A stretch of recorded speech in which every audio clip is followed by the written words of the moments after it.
is a first step towards being able to welcome audiences live in this historic building, which I hope we'll be able to do soon. But that's not the main reason I'm excited. The main reason I'm excited is that Professor Robert Gross is here with me. Professor Gross is a Draper Professor of Early American History, Emeritus at the University of Connecticut. And his book, The Minutemen and Their World, won the Bancroft Prize and changed the way that we look at the American Revolution and at Concord. He examined the events of 1775 not as a tableau of battles and heroes, but as the story of flesh and blood, men and women in a very particular time and place, and how the choices that they made shaped our world. A new and revised edition of The Minutemen and Their World is going to be available from Ms. Macmillan, right? No, from Farrar Straus. From Farrar Straus, thank you. It's paperback arm called Picador. And so that will be coming out in the spring. But Professor Gross had a new book that is due out this fall, and that is The Transcendentalists and Their World. And in The Transcendentalists and Their World, he turns the same thoughtful lens on Concord a half a century later, when a new revolution was brewing. And that's what we're going to talk about today. You are welcome to ask a question to be answered at the end of the program. Just use the chat button at the bottom of your screen. We can look at each other. If I open with what seems like a fairly obscure question, but in fact, had a conversation, I use the words church and parish interchangeably. But to an occupant of Concord 200 years ago, they would have meant very different things. Can you tell us a little bit of how they were different? If you had used church and parish interchangeably to Peter Buckley, the founding minister of Concord, he would have been sure you didn't belong in the church. So I looked at the website today of First Parish in Concord, and it describes your body as a welcoming Unitarian Universalist congregation. Nowhere on the website does the word church appear. And that caused actual problems for me with my copy editor, who, doing her due diligence and fact checking, went to your website and changed all my references in the book to First Parish Church and deleted church. And I had to restore them throughout the book. So why is a proofreading issue a historical issue? And that has to do really with the history of Congregationalism and Puritanism in America. And that has always been the story of the desire of the religiously zealous immigrants who founded Massachusetts Bay to create a world in which the members of the church were, as best as they could tell, God saved. And they established a standing order of religion in which the town, in its ecclesiastical dimension, was the parish.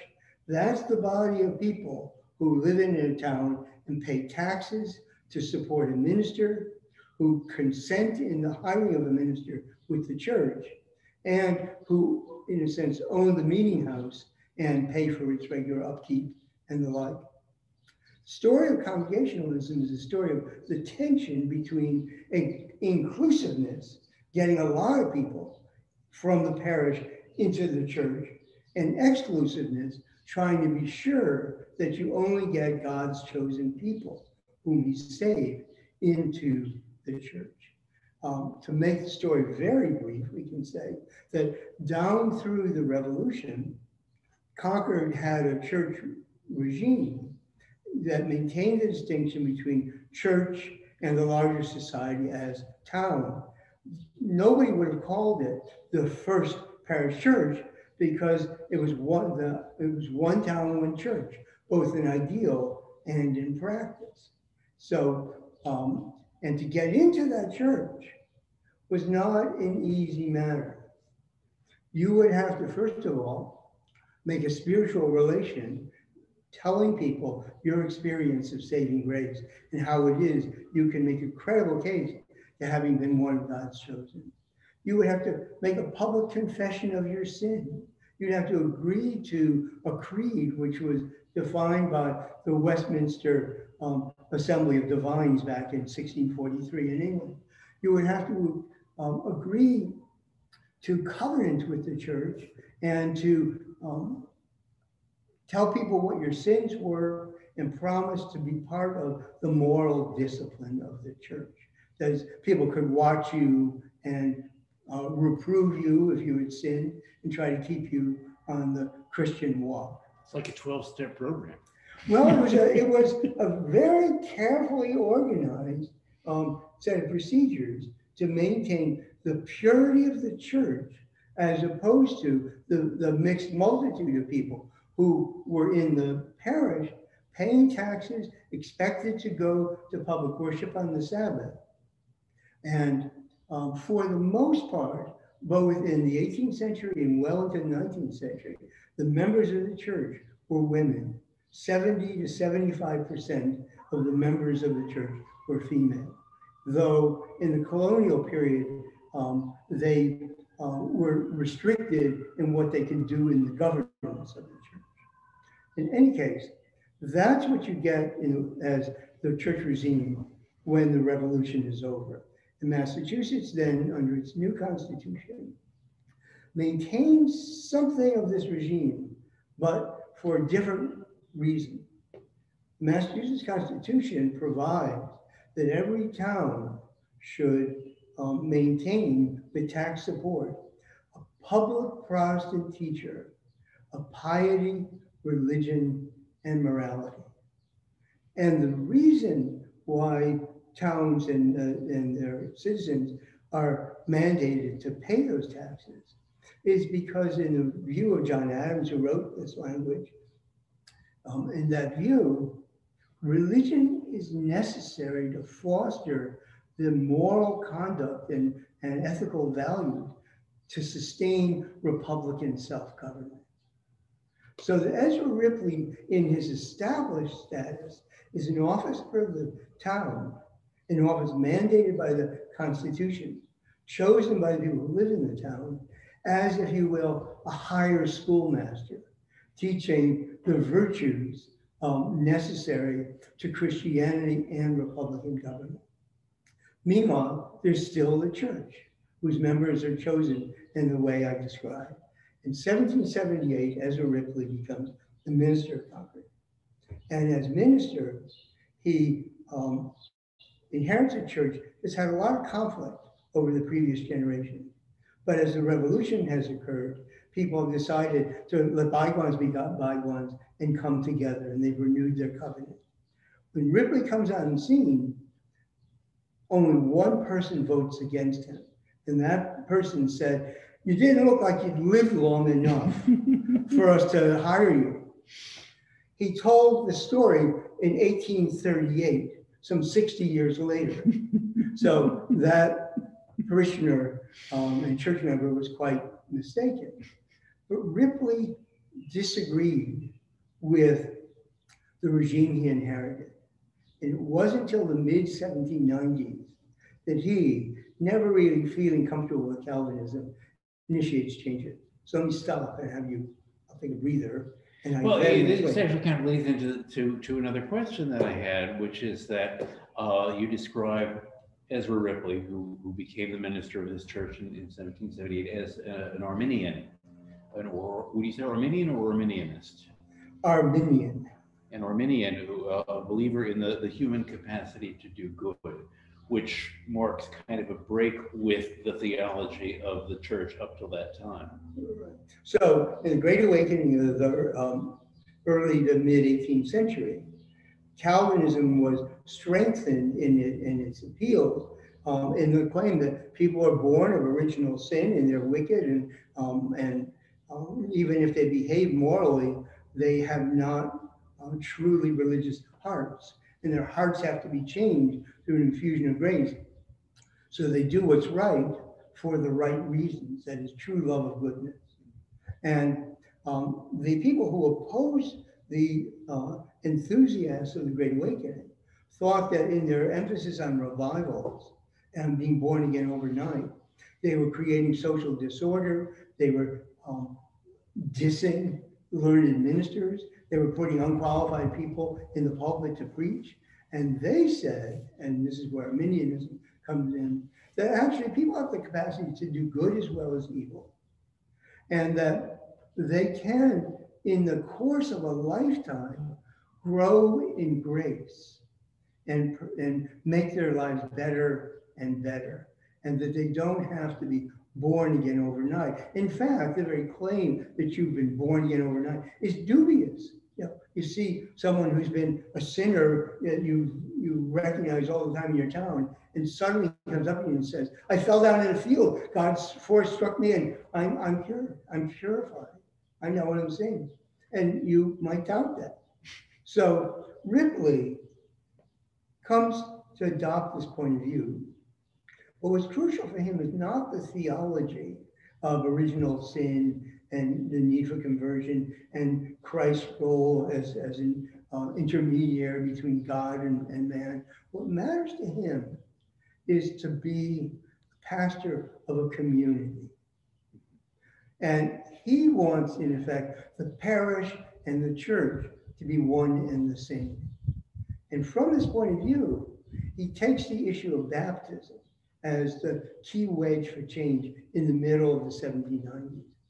Under the old regime, parents have to own the covenant of the church and promise to obey its moral watch in order to qualify their children to be baptized. And Ripley thought that that was wrong because every child in a Christian land has the right to baptism, that right should not depend on the good or bad conduct of the parents. So he's got to change the qualifications for baptism, but he also wants to have everybody come in to communion. And many people feared to say they wanted to be church members because they didn't think that they were pure enough to be in communion. So he wants to open it up so you may not take communion, but you can sit with everybody during communion. And in addition, he changes the process of joining the church in a crucial way, and that is no longer you're going to have to give a spiritual relation and tell your neighbors what went on in your soul with God. No longer do you have to make a public confession of your sin. You can talk to the minister privately. In fact, the whole admissions process will be done privately in a minister's house. You'll talk with Ezra Ripley. You don't even have to subject yourself to church discipline, or you might do theoretically, but the church stops disciplining people. Instead, it expects that it will respect your privacy and it will respect your individual conscience. And Ripley gets those changes through in the 1790s.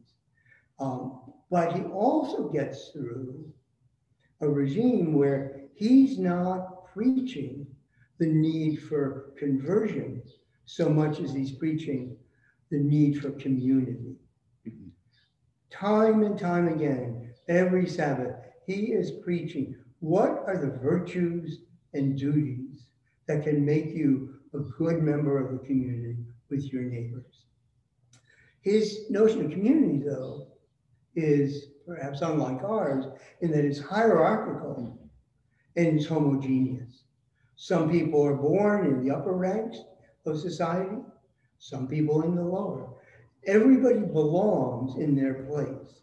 And ideally, they should keep their place, though there's room to improve over time.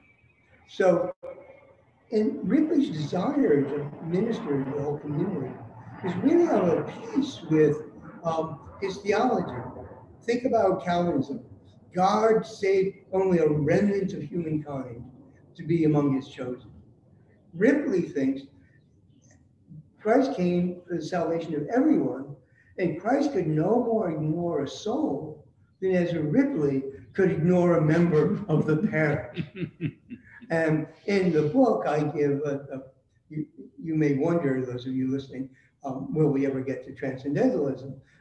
I wondered whether I was ever going to finish the book by getting through Ezra Ripley in his 2,500 sermons that he left behind. But so Ezra, but to give you a sense of, he saw himself as not only the public Protestant teacher of piety, religion, and morals, but also the ambassador of Christ, a man with two masters, one the town, the other the church. And in his conduct, he viewed the citizens of Concord as my people. He always talked about them that way. And he engaged in and intruded into their lives assiduously for over 60 years. He baptized, he married the couples, baptized the babies, catechized the children, went to the sick beds and deathbeds of the parents, wrote epitaphs for their gravestones, composed obituaries for the newspaper, published sermons in magazines, once endorsed a steel comb for your hair. He did this in old age, it's good for your health. He wrote requests for pardons for prisoners in the state penitentiary. And those of you out there who are academics will appreciate, he was endlessly writing letters of recommendation. I've seen one of those letters for a recent Harvard graduate of circa 1837. Yes, he said Henry David Thoreau was well qualified to teach in the higher branches of literature. So what you have is Ripley is operating almost like an English country vicar whom you would see represented on Masterpiece Theater. Someone who really takes community as the central virtue. There really should be a series about him. Yeah. However, his sermons were often felt to be quite dull. Well, that actually brings up a point that may help us on the road to Transcendentalism, because one of the people who thought Ripley's sermons were quite dull was his stepdaughter, Mary Moody Emerson, who mocked him as Dr. Reason. Yeah. Now, in the Transcendentalists in their world, you describe Mary Moody Emerson as the unacknowledged muse of Transcendentalism. So let's talk a little bit more about her. All right, and if Phyllis Cole is in the audience, I'm drawing very much on her work on Mary Moody Emerson, but say briefly that she was a spiritual seeker who was restless in her desire for the experiences of piety that we might really want to call something like religious intensity, a feeling of connection to the divine, but a connection to the divine that would be real. She joined the Concord Church in the 1790s. Whatever her disdain for Dr. Reason, she nonetheless entered the communion of his church, and she renewed the covenant of that church twice. So we will balance her criticism with her belonging. And she was also intellectually curious and eager to read religious speculations. She didn't just simply want theology handed down with no doubts, with no skepticism. And so, and she's quite aware in the history of the Emerson family that there are pastors who were figures who thundered in the parish, in the pulpit, against their sinning congregants, who didn't hesitate to use their voices to single people out and say, you've got to find God, you've got to convert. So she certainly had a sense of intensity, which also went with her desire often for solitude. Ripley would say to her, why don't you stay put in Concord? And why would you wander in the wilds of Maine instead of living in Concord, where you can have books and society and friends? He wrote her. And why then fly into the wilderness or bury yourself in the desert? Surely it cannot add to your happiness or improvement to hear the screaming of loons, the hooting of owls, and the howling of wolves. The wilderness and simplicity of nature you may see and enjoy without being surrounded by that in her, which is savage, terrible, and unsocial. In another case, he told the congregation in 1798, who could live alone and independent, he asked them. Who but some disgusted hermit or half crazy enthusiast will say to society, I have no need of thee. I am under no obligation to my fellow men. Now, he's telling Mary Moody Emerson, settle down, be among people. But she's moving from household to household, in part to help out her kin. He somehow missed that much of her peregrinations were bound up with her felt sisterhood and connection, and especially when she was with widow Ruth Emerson and her children. That's Waldo's mother. Yeah. Yeah, so she's cultivating a community. It's just not a community that's located in a geographic center. It's a community of female intellectuals who are all interested in poetry and religious poetry and religious speculation, in ways to connect to each other, and sometimes write, though anonymously, about their religious ideas for periodicals.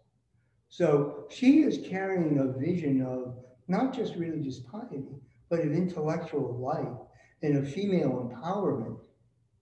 That's really important.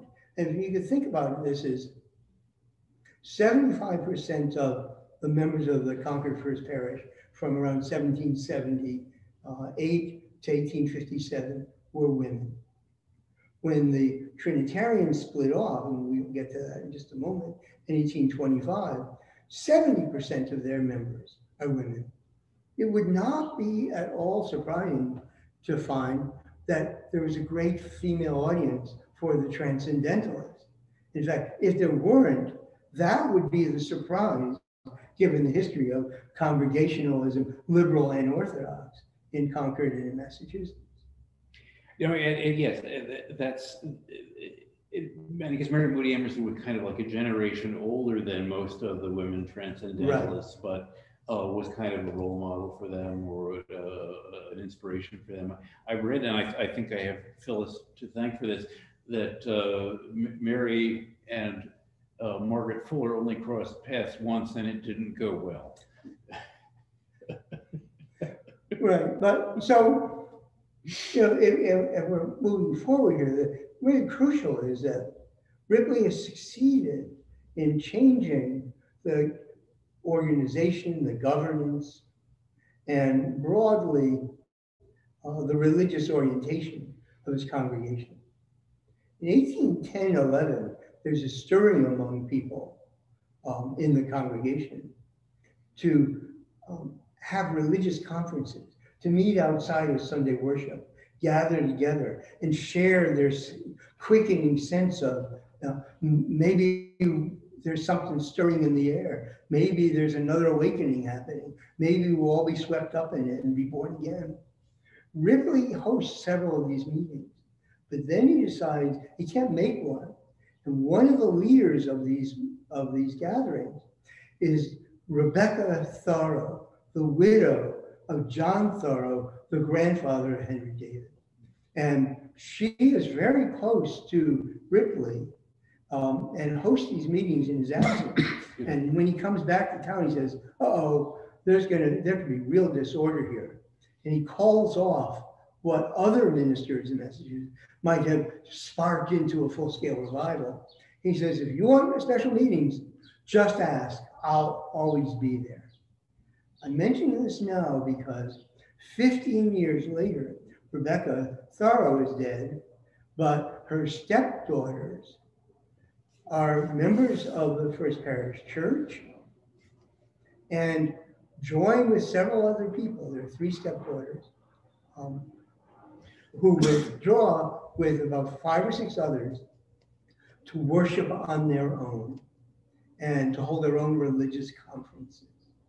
So the Thoreau clan of women are actually carrying much of, if you will, the flame of the old-time religion in Concord.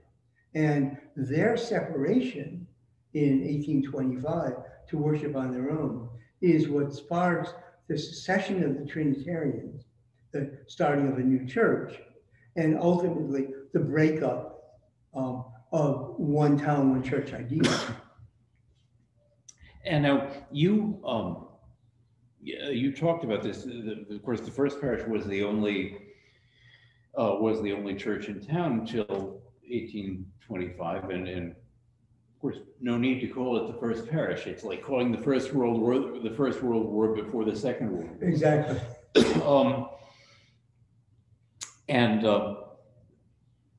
So then you have this split kind of over theological issues that results in the formation of a second church. And you refer to that split of the First Parish and the Trinitarian Church as the crucible of Transcendentalism. So was that about theology, or was there more to that? No, the secession of this small little band of members of the First Parish Church takes place with no public notice in the press or anywhere. And these people began meeting on their own, and sometimes evangelicals come out from Boston to lead their meetings. Word gets around in Boston area that there's dissatisfaction in Concord. And the Orthodox Calvinists, Congregationalists, think this looks like a good opportunity. Because what we haven't said here is that since the early 19th century, there's been a widening rift between the Orthodox Congregationalists in the Boston area and liberal Congregationalists associated with Harvard College, who are Arminian and proto-Unitarian. And the base of Keep going. The base of the Orthodox Congregationalists is the Park Street Church and on Beacon Hill. In addition, Andover Theological Seminary is created as an alternative to train Orthodox ministers. So what's different between 1810 and 1825? It's that the fight between Orthodox and liberal Congregationalism has broken out into a full-scale battle, and one church after another is splintering. So when the people at Park Street Church hear about the Concord split, they whisk in and they say to the little band, including the Thoreau sisters, you know, you could all create a new church, and Concord is a prize town. We would like to help you out. Would you like to form a church of your own? Remember, there's only like a dozen people. Would you like to form a church of your own? Well, we'll help you get a minister. And maybe you should have a meeting house. Well, you say you're poor and you don't have a lot of resources. Well, you should try to recruit some of the wealthy merchants in your town to be in your new church. This is to people who are trying to secede on the grounds of conscience. And you can start a new church with wealthy people, and we will loan you the money to build your own meeting house. And they do, and they take a mortgage on the Trinitarian Church, which is modeled architecturally on Lyman Beecher's Hanover Street Church in Boston, which has just been built around 1825-26. So that's the beginning of the widening schism. And by 1827, the Trinitarians, who, by the way, are known as initially the second Congregationalist parish of Concord. It's the second congregational church records you can read in the library. And so they're operating, attracting members. And so this is before 1834, when religion is disestablished in Massachusetts. For close to a decade, now Concord is no longer one town, one church, one unified community in the way that Ezra Ripley idealized. 15% of the town is now supporting the Trinitarians. Why is this a crucible of transcendentalism? Well, if you think about the thorough aunts who withdraw, if you think about Henry's mother, Cynthia, who was drawn to the Trinitarian Church, but then felt she couldn't go along with its creed, she goes back to the First Parish Church. And in those decisions, we see people breaking community in the name of conscience, no longer suppressing all their misgivings about Ezra Ripley's ministry, no longer, because they can no longer forfeit their desire for more spiritually intense preaching. And who could possibly be the end result of a family that won't sacrifice conscience for the mere sake of unity, but Henry David Thoreau? Yeah, Ezra Ripley certainly had liberalizing tendencies with his Arminianist beliefs, but he was very devoted, it seems, to preserving the social order that had existed before he came here. What do you quote is him supporting the social virtues and moral duties, the piety, morality, and simple manners of our fathers. And all the while this is happening, you describe in the Transcendentalists in their world, in the secular sphere in Concord, there were very profound changes happening in the business world and in politics. And that old established social order was breaking down, a new middle class was emerging. And in that middle class was this emphasis on individual achievement and individual success. So you have in the secular sphere, you have the shift away from the community towards the individual, and that's being mirrored in the spiritual side as well, is it not? Yeah, and so one of the reasons the split in the church is so important in the way in which I framed the book is that liberty of choice as a key value and ideal in the American Revolution and the formation of a republic.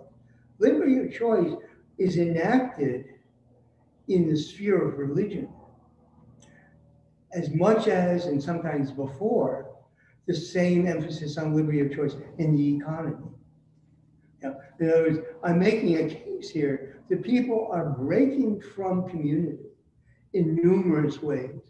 Now, they're withdrawing from communion and public worship to act on their own and form a new body on their own voluntary choice, no matter how poor or rich they are, and the Thoreau aunts were not moneyed at all. So you've got that. But you also have, and I should add one other thing. Ripley stresses community, but in politics, he's a partisan. So when it came to the competition in at the end of the 1790s between Jeffersonians and Federalists, who was pro-French, and who was pro-British, who was selling out the country, Ripley's giving sermons that are subtly all pro-Federalist.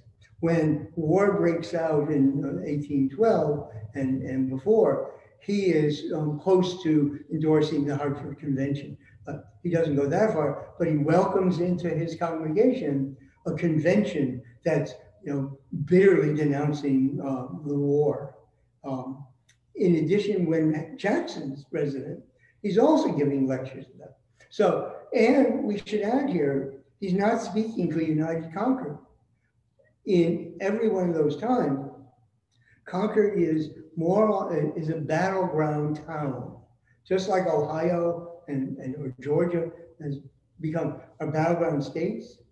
Concord was intensely conflicted in Massachusetts that was largely pro-federalist and largely pro-Whig. Concord seesawed back and forth, and more often than not went to the Republican, Jeffersonian Republicans, and to the Democrats. So here's a man speaking about communities, the good of all, but time and again is then in politics representing only half the town. So you can imagine that there are people who want to be not paid for his ministry anymore, not because they want more intense spiritual preaching, but they're sick of his political preaching. And so now, so come back to your question. In other words, Ripley is involved and launches what's a profound contradiction. In the name of community, he pushes the elimination of older institutional practices, which weaken the collective life of the church, what the members of the church can do, actually concentrates power in himself as the minister. And meanwhile, he's not able to sustain membership on any significant scale. So what you're seeing here is at one and the same time an emphasis on liberty of conscience while there's a rhetoric of community.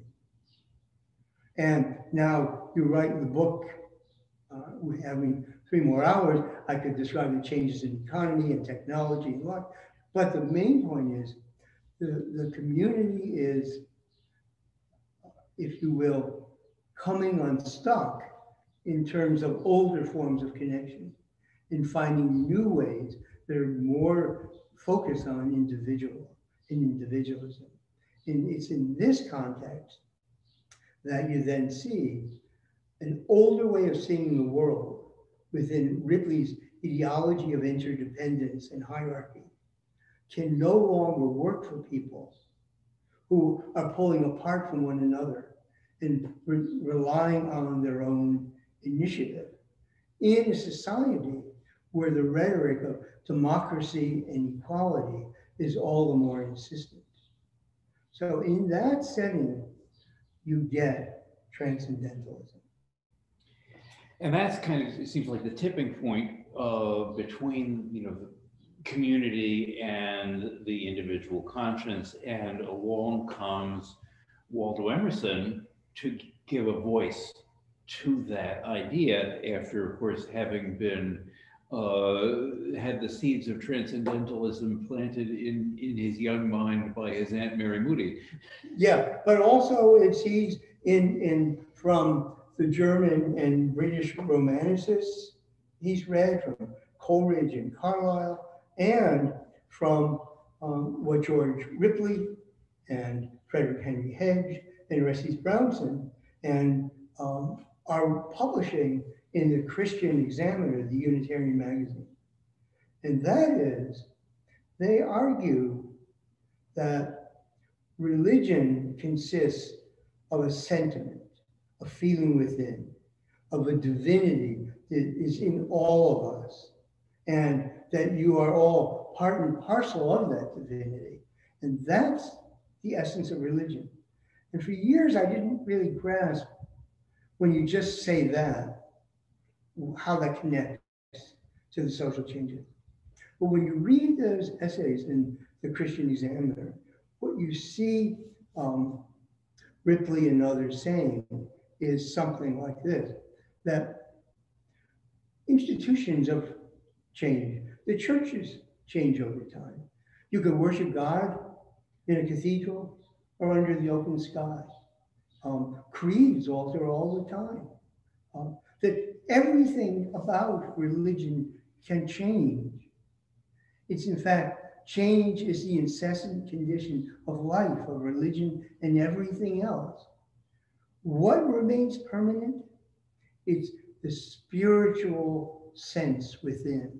It's the religious sentiment, Emerson will call it. The feeling that there is one soul and each of us is part of that soul.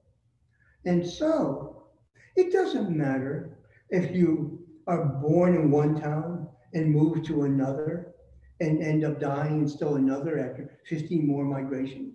It doesn't matter that you've been a jack of all trades, raised on a farm, taken up a craft, but ended up a merchant manufacturer and doing well or failing. It doesn't matter what you consider home or the soul, because you carry that within you. And what struck me is that Emerson's in a town where most people, most children are moving away. And so he lectures to them and he says, home is not a place. It's got to be what you carry with you, because most of you are going to be moving. He moved here. He wasn't born here. Exactly. And he came to Concord because he had no place else to go in November of 1834.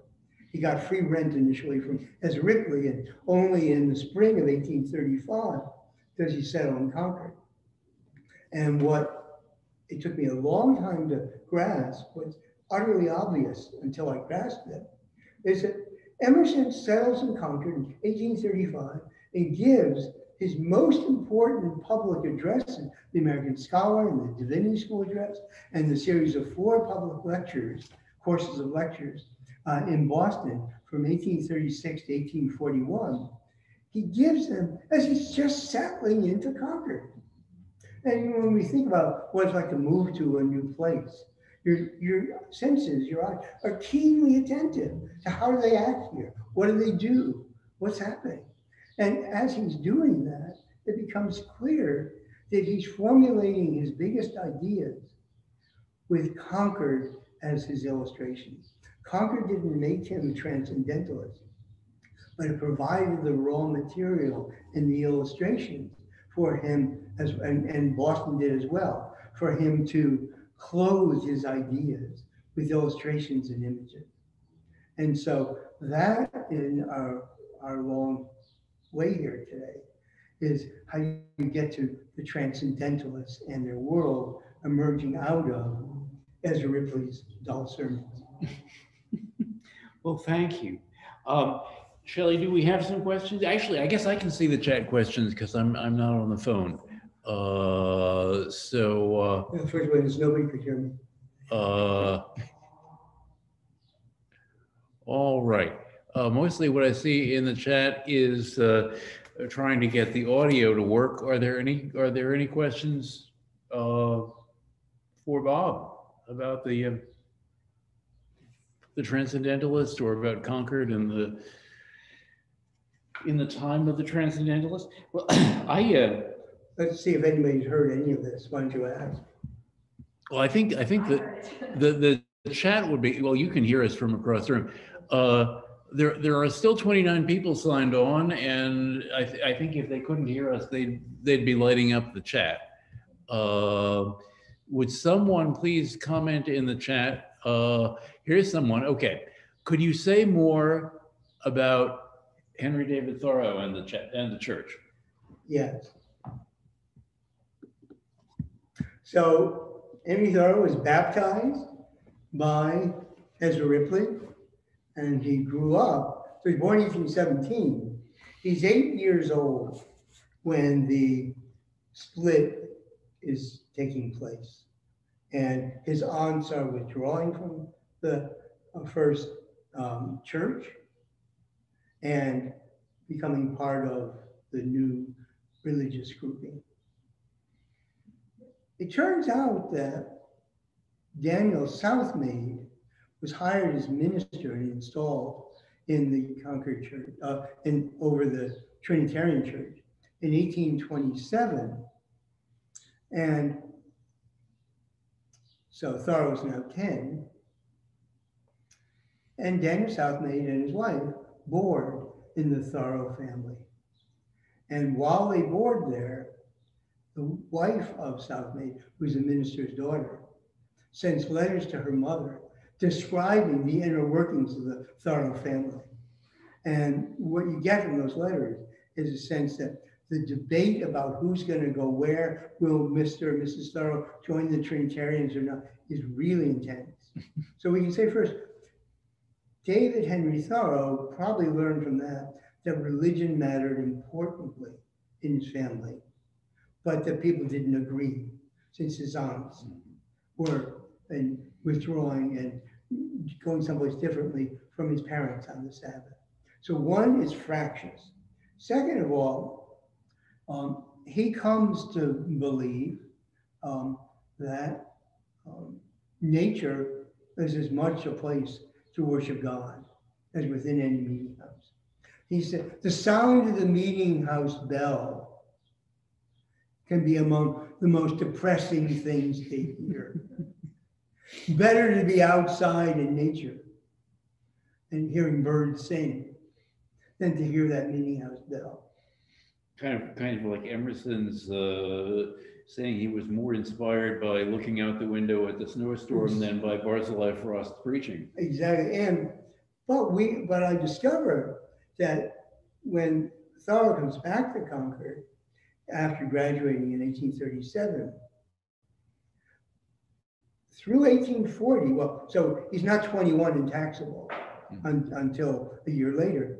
In 1839-40, he is on the rolls of the first parish. He's not a member of the church, but he's on the rolls of the parish. It's not until January of 1841 that Thoreau sends a note to the town clerk saying, "Dear Mr. Clerk, don't count me as a member of this society." We have a copy of that frame hanging out. Right. But in civil disobedience, he turns this into a grander statement. He says, "Dear Mr. Town Clerk, I do not consider myself a member of any incorporated society I have not joined." But actually, his letter to the town clerk is one of a great many arriving with the town clerk at that time, all signing off and saying, "Don't count me in, I'm not paying for the support of this boring preaching." So Thoreau is thirsting for religion, but out of doors, in nature, in solitude, and maybe to some degree in the connections he makes when they're good connections to the people who become friends. So in the time before disestablishment, or before separation of church and state, he doesn't want to be connected with the church as long as the church is connected with the state. Well, the church is not connected with the state from 1834 on. So we're talking here about, nobody has to pay anything for the support of a church, support of a minister. However, the dominant group in Concord from the first parish and the selectmen treat individuals as default members of the first parish. And it falls upon you or Henry or whoever to initiate the disaffiliation. Just like marketing emails, you have to unsubscribe. Exactly, right. And so in a sense, and we should add a key thing here, which is that once no one is obligated to support the first parish and its church, once no one's obligated, Ripley and his successors began losing members' support at a rapid rate. Remember I said in 1825-26, 85% of the town paid for the support of Ripley in the first parish. 1850, 15% now support the Unitarian congregation. And the changes are pretty rapid. Between 1834 and 1837, you're down to about 54% of the town supporting the first parish. And by 1841 or so, I think the number is something like only 42%. By 1845, it's a third. So people are dropping off rapidly, in part because there are Methodists preaching in town, there are Baptists around, there are Universalists. Actually, the first parish loses quite a number of members in 1838-39 when the Universalists organized a congregation. And there are people who profess unbelief, who don't want part of anything. So, but you have then, Ripley dies in 1841, you have a liberal congregation, the Unitarian, that's struggling to maintain supporters. And what happens? Transcendentalism challenges what orthodoxy the Unitarians have. That's why the split in the town with the schism by the Trinitarians will lead to a crucible of transcendentalism. We have time for one. Quite a few. They're all variants. Okay. It's just, I'm trying to be conscious of time here, but we still have most of our people. Did Theodore Parker want to become the minister at First Parish? Yes, he did. He came here, he was invited to give one sermon, and they didn't invite him back. They invited Barzilai Frost, notorious for his dry sermons. And he had a 4-week tryout. And the Honorable John Keyes chaired the committee that called him. And we have to say that nobody should have been unaware of the kind of preaching they were going to get from Barzilai Frost. But Frost was a loyal follower of Ezra Ripley. And he did one thing that Emerson never prized that much, and that was pastoral visits, advice to people, making the rounds, going from home to home, listening to them. Emerson was glad to influence people, but on high from a pulpit or a lecture, speaking to people en masse, not one-on-one. Thank you. Can you talk more about Emerson's relationship with Mary Moody Emerson? Well, the relationship, actually Phyllis should probably come on at this point. I don't think in this format we have the but I want to say that most of what I know comes from Phyllis. First, Waldo was in many ways a student of and almost acolyte of his Aunt Mary, who encouraged him, passed along books, and engaged in a real and sustained intellectual correspondence with him. When Waldo married Lydia Jackson, and Mary Moody visited, there was a huge blow up between them. And she said, "I'll never stay here again." And so there's just some tension, but they never broke the connection. Phyllis was encouraging you to answer that question in the chat. And she also asks, are women equally default members even though they don't own property? Members of the parish.